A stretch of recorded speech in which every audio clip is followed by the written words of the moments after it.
नमस्कार, आप देख रहे हैं UP India live TV news. देश प्रदेश के ताजा तरीन समाचारों के लिए देखते रहें निष्पक्ष, निडर, बेबाक आवाज के साथ UP India live TV news. अब समाचार विस्तार से। मुख्यमंत्री योगी आदित्यनाथ ने 24 अगस्त को अपने सरकारी आवास पर आयोजित जनता दर्शन में लोगों की समस्याएं सुनी। मुख्यमंत्री ने उपस्थित सभी फरियादियों को आश्वस्त किया कि सरकार उनकी समस्याओं के निराकरण के लिए प्रतिबद्ध है। UP India live TV news bureau chief Lucknow doctor Apoorva Awasthi की रिपोर्ट। रक्षाबंधन के अवसर पर उत्तर प्रदेश सरकार द्वारा सभी महिलाओं के लिए रोडवेज बसों में निःशुल्क यात्रा की सुविधा मुहैया कराई गई थी, लेकिन प्रदेश सरकार की प्राथमिकताओं के प्रतिकूल रोडवेज बसों के संचालन में राज्य सड़क परिवहन निगम के जिम्मेदार अधिकारियों के द्वारा काफ़ी लापरवाही बरती गई। स्टॉपेज होने के बावजूद भी रोडवेज बसें नहीं रोकी गई, जिससे महिलाओं को प्राइवेट वाहनों की शरण लेकर रक्षा सूत्र बांधने के लिए आवागमन करना पड़ा। यूपी की राजधानी लखनऊ रोडवेज स्टेशन पर रक्षाबंधन के दिन काफ़ी भीड़ रही और इस भीड़ का फायदा उठाते हुए चोरी की वारदातें भी खूब हुई, जिसका नज़ारा वायरल वीडियो में देखा जा सकता है। महिला यात्रियों ने प्रदेश सरकार का ध्यान आकृष्ट कराते हुए कहा, प्रदेश सरकार को अपनी प्राथमिकताओं के अनुरूप यूपी रोडवेज के अधिकारियों पर शिकंजा कसकर महिलाओं के लिए बेहतर यात्रा सुविधा मुहैया कराने के लिए कारगर कदम उठाने चाहिए थे, लेकिन इस वर्ष रक्षाबंधन पर बेहतर यातायात व्यवस्था फिलहाल सुलभ नहीं हो पाई है। UP India live TV news के लिए यूपी संवाददाता MP यादव एडवोकेट की विशेष रिपोर्ट। शिक्षा से समृद्धि है, शिक्षा से देश की प्रगति होती है, विकास होता है। भारतीय संविधान ने हमें शिक्षा का मूलभूत अधिकार दिया है। भारत में शिक्षा का मूलभूत अधिकार संविधान के अनुच्छेद 21A के अंतर्गत दिया गया है। 2 दिसंबर 2002 के दिन संविधान में 86वां संशोधन किया गया और इस संविधान के अनुच्छेद 21A के तहत शिक्षा को मौलिक अधिकार बना दिया गया। इसके तहत 6 से 14 वर्ष की आयु के प्रत्येक बच्चे के लिए शिक्षा को मौलिक अधिकार के रूप में स्वीकार किया गया। अक्टूबर 2003 में उपरोक्त अनुच्छेद में वर्णित कानून मसलन बच्चों के लिए मुफ्त और अनिवार्य शिक्षा विधेयक सन 2003 का पहला मसौदा तैयार करके 2003 में इसे वेबसाइट पर वायरल किया गया और आम लोगों से इस पर राय और सुझाव आमंत्रित किए गए। 2004 में मसौदे पर प्राप्त सुझावों को ध्यान में रखते हुए मुफ्त और अनिवार्य शिक्षा विधेयक 2004 का संशोधित प्रारूप तैयार करके उसे सरकारी वेबसाइट पर डाला गया, जिसमें बालकों को निःशुल्क शिक्षा का प्रावधान है। इस शिक्षा अधिकार को व्यावहारिक रूप देने के लिए संसद में निःशुल्क और अनिवार्य शिक्षा अधिनियम 2009 पारित किया गया, जो 1 अप्रैल 2010 से लागू हुआ। इस अधिनियम में 7 अध्याय और 38 खंड हैं। ये अधिनियम के अंतर्गत 6 से 14 वर्ष के करोड़ों बच्चे विद्यालय नहीं जा पाते, जिनकी शिक्षा के लिए कानून पारित किया गया है। हमारे देश में योजनाएं तो बनती हैं, मगर पूरी तरह कार्यान्वित होती है, इस पर प्रश्न चिन्ह लगा हुआ है। संविधान में प्रावधान के तहत गरीबों को शिक्षा मिल रही है या नहीं? सरकारें बदलती जाएंगी, नीतियां बनती रहेंगी, मगर कोलू के बैल की तरह चले 100 कोस मगर वहीं के वहीं। प्रश्न उठता है कि सरकारी स्कूलों में निजी स्कूल जैसी सुविधाओं का अभाव क्यों है? आज हर कोई अपने बच्चों को निजी स्कूलों में क्यों पढ़ाना चाहता है? यदि सरकारी स्कूलों में हर तरह की सुविधाएं प्राप्त हों, शिक्षक समय पर पढ़ाई करवाते हों, सही ढंग से पढ़ाई करवा रहे हों, तो फिर बच्चे प्राइवेट स्कूलों की शरण क्यों ले रहे हैं? यहाँ तक कि सरकारी स्कूलों के शिक्षक अपने बच्चों को निजी स्कूलों में पढ़ाने के लिए क्यों भेज रहे हैं? जिला ठाणे, मुंबई, महाराष्ट्र से नीलम तेली जैन की रिपोर्ट। एक और जहां बांदा सरदार वल्लभ भाई पटेल ऑक्सीजन पार्क का नाम भाजपा सरकार में बदलकर अटल सरोवर पार्क में तब्दील कर दिया गया है, वहीं दूसरी ओर बीते 15 अगस्त स्वतंत्रता दिवस पर आयोजित 151 फीट ऊंचे तिरंगे को सलामी देने के लिए जिले के DM, SP, IG, सांसद, विधायक समेत तमाम प्रशासनिक अधिकारी और माननीय भी मौजूद रहे। तिरंगे को सलामी दी गई तो वहां वायरल वीडियो में राष्ट्रगान का अपमान होता दिखाई दिया। राष्ट्रगान बजता रहा और सदर विधायक से लेकर कई माननीय समेत अधिकारी वहां से चलते बने।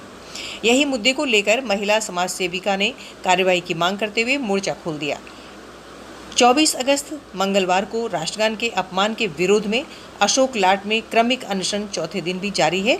क्रमिक अनशन के समर्थन में पत्रकार विकास परिषद के बुंदेलखंड प्रभारी संजय पटेल, मानव क्रांति पार्टी के राष्ट्रीय अध्यक्ष RN चौधरी के साथ साथ कुर्मी क्षत्रिय महासभा चित्रकूट के कृष्णराज सिंह पटेल, धनंजय चंदेल, प्रदेश सचिव राम मिलन सिंह पटेल, राजेश कुर्मी क्षत्रिय महासभा के जिलाध्यक्ष दिनेश सिंह, दिव्यांग पार्टी के बुंदेलखंड प्रभारी श्याम बाबू त्रिपाठी, मजदूर यूनियन की महिला प्रदेश अध्यक्ष चुन्नी देवी, मजदूर किसान यूनियन के प्रदेश अध्यक्ष दिलीप कुमार, भागुनिया देवी, पत्रकार विकास परिषद कौशाम्बी जिलाध्यक्ष धर्मेंद्र सिंह, जिला सचिव संदीप कुमार, तहसील अध्यक्ष ब्रजेश कुमार श्रीवास्तव, रमेश चंद्र दुबे, आदित्य सिंह एडवोकेट आदि सैकड़ों लोग उपस्थित रहे।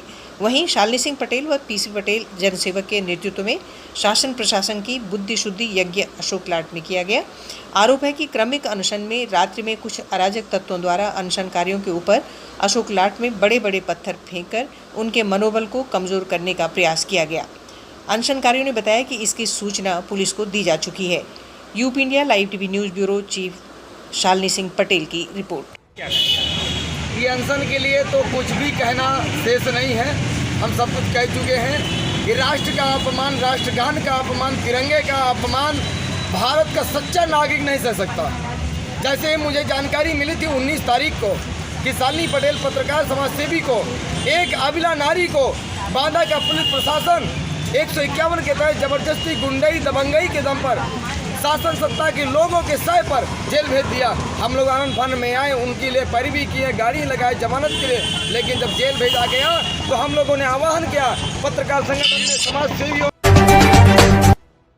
उत्तर प्रदेश के बलरामपुर जनपद अंतर्गत भोजपुर, महरी, गढ़वा, मथुरा, बिलासपुर, कोहलिया, भोजपुर, नंदनगर, खजुरिया, कुल्हरिया, दत्तरंगवा, चौराहा, सिंगवापुर, मुरैना सहित कई दर्जन ग्राम पंचायतें बाढ़ की चपेट में हैं।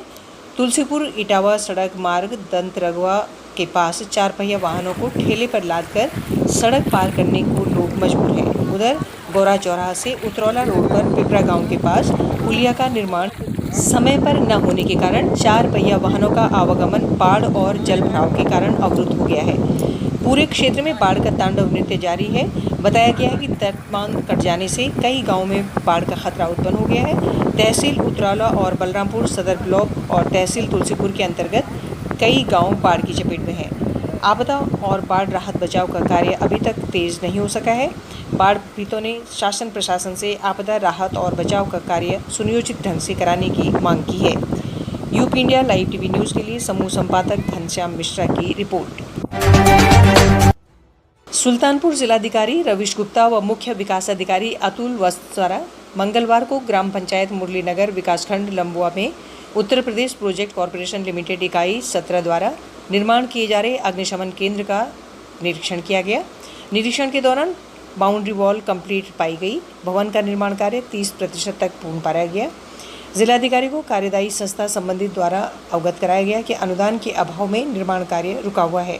अनुदान के लिए शासन को पत्र भेजा गया है। अनुदान प्राप्त हो जाने पर निर्माण कार्य शुरू करा दिया जाएगा। जिलाधिकारी द्वारा संबंधित को निर्देशित करते हुए कहा गया कि अतिशीघ्र गुणवत्तापूर्ण निर्माण कार्य कराना सुनिश्चित करें ताकि अग्निशमन केंद्र का उपयोग जनहित में किया जा सके। ब्यूरो चीफ सुल्तानपुर रंजना हिंदुस्तानी की रिपोर्ट प्रसारित। प्रदेश शासन द्वारा 24 अगस्त को प्रारंभिक अर्हता परीक्षा को निष्पक्ष, शांतिपूर्ण, नकलविहीन और शुचितापूर्ण ढंग से संपन्न कराने के लिए नामित माननीय प्रेक्षक विशेष सचिव कृषि उत्पादन आयुक्त शाखा उत्तर प्रदेश देवेंद्र कुमार सिंह कुशवाहा, जिलाधिकारी TK शिब्बू, पुलिस अधीक्षक अरविंद कुमार मौर्य ने कई परीक्षा केंद्रों का निरीक्षण कर जायजा लिया। परीक्षा को संपन्न कराने में तैनात किए गए जोनल सेक्टर, फ्लाइंग स्क्वाड और केंद्र व्यवस्थापक को निर्देश दिया गया।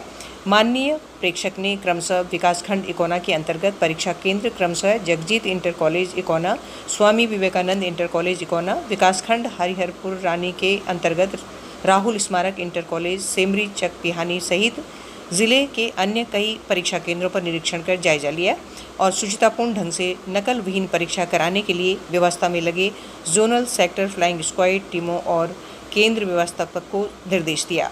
वहीं जिलाधिकारी और पुलिस अधीक्षक ने विकासखंड हरिहरपुर रानी के अंतर्गत क्रमशः अलक्षेंद्र इंटर कॉलेज भिनगा, जनता इंटर कॉलेज पटना खरगोरा, बलदेव प्रसाद नागरिक इंटर कॉलेज अमुआ, राहुल स्मारक इंटर कॉलेज सेमरी चक पिहानी सहित आदि कई परीक्षा केंद्रों का निरीक्षण कर जायजा लिया। इस दौरान उन्होंने परीक्षा केंद्र के कक्षों में पहुंचकर सख्ती से परीक्षा कराई जाने की संबंधित अधिकारियों, कक्ष निरीक्षकों आदि को निर्देशित किया। उन्होंने कहा कि प्रारंभिक पात्रता परीक्षा को सकुशल व पूर्ण शुचिता के साथ संपन्न कराने में किसी भी स्तर पर लापरवाही बरतने वाले अधिकारी व केंद्र व्यवस्थापक के विरुद्ध कार्रवाई सुनिश्चित की जाएगी। यदि परीक्षा में कोई भी अभ्यर्थी नकल आदि करते पाया गया तो उसके खिलाफ कार्रवाई अवश्य की जाए। वहीं उन्होंने परीक्षा केंद्रों पर लगाए गए सीसीटीवी कैमरों का जायजा लिया और कंट्रोल रूम में पहुंचकर सीसीटीवी कैमरों को स्क्रीन पर बारीकी से देखा। उन्होंने कंट्रोल रूम प्रभारी को निर्देशित किया कि स्क्रीन पर नज़र बनाए रखें और किसी भी प्रकार की गड़बड़ी होने पर तुरंत सूचित किया जाए। वहीं परीक्षा केंद्रों पर कोविड से सुरक्षा हेतु कोविड प्रोटोकॉल का अनुपालन सुनिश्चित कराने के लिए केंद्र व्यवस्थापक व कक्ष निरीक्षक को निर्देशित देते रहे। माननीय प्रेक्षक के परीक्षा केंद्रों पर निरीक्षण कर जायजा लेने के दौरान माननीय प्रेक्षक के लाइजनिंग ऑफिसर, उप निदेशक कृषि कमल कटियार सहित अन्य परीक्षा केंद्रों की व्यवस्थाओं से जुड़े अधिकारी मौजूद रहे। जिलाधिकारी और पुलिस अधीक्षक के परीक्षा केंद्रों पर निरीक्षण कर जायजा लेने के दौरान संबंधित क्षेत्रों में उप जिलाधिकारीगण, पुलिस क्षेत्राधिकारीगण, जोनल सेक्टर फ्लाइंग स्क्वाड और केंद्र व्यवस्थापक मौजूद रहे। श्रावस्ती संवाददाता सुनील कुमार तिवारी की रिपोर्ट के साथ समाचार कक्ष से प्रधान संपादक सेवीमणि त्रिपाठी, सह संपादक माधुरी भट्ट। बलरामपुर जिले के महाराजगंज तराई अंतर्गत ग्राम पंचायत मिर्जापुर के ग्रामीणों ने शासन प्रशासन से गुहार लगाई है कि उनके गांव में आवागमन के लिए कायदे से सड़क मार्ग तक नहीं है। कच्ची सड़कें बनी हुई हैं, लेकिन जलभराव और कीचड़ के कारण ग्रामीण जनों को आवागमन में काफ़ी परेशानी हो रही है। ये गांव विकासखंड तुलसीपुर के अंतर्गत आता है। ग्रामीणों का कहना है कि ब्लॉक स्तर के अधिकारी कभी ग्रामीण क्षेत्र का निरीक्षण करने तक नहीं आते हैं, जिससे मिर्जापुर सहित तमाम गांव विकास से वंचित हैं। नागरिक सुविधाएं ग्रामीण जनों को मयस्सर नहीं है। इस गांव के लल्लू, अटल बिहारी, नागेश्वर, गौतम, अशरफ लाल, सुखदेव, बड़ी लाल, बंसी लाल, लोचन, ओम प्रकाश, श्यामलाल, चंद्र सहित सैकड़ों ग्रामीणों ने जिलाधिकारी बलरामपुर और प्रदेश के मुख्यमंत्री से ग्रामीणों के आवागमन के लिए एक अच्छी सड़क का निर्माण कराई जाने की जोरदार मांग की है। UP India live TV news के लिए बलरामपुर से त्रिपुरारी प्रसाद करुण की रिपोर्ट। बलरामपुर जिला मुख्यालय फुलवरिया बाईपास गोंडा रोड मुख्य सड़क मार्ग भीषण बारिश के कारण तालाब बन चुका है।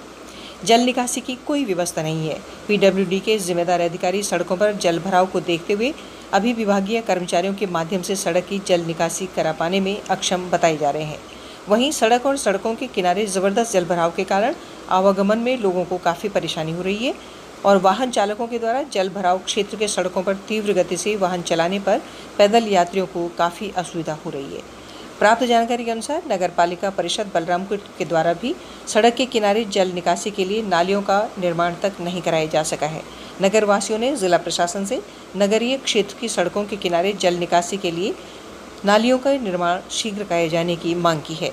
UP India live TV news bureau chief Balrampur Vibha Singh की खास रिपोर्ट। देश प्रदेश के ताज़ा तरीन समाचारों के लिए देखते रहिए UP India live TV news.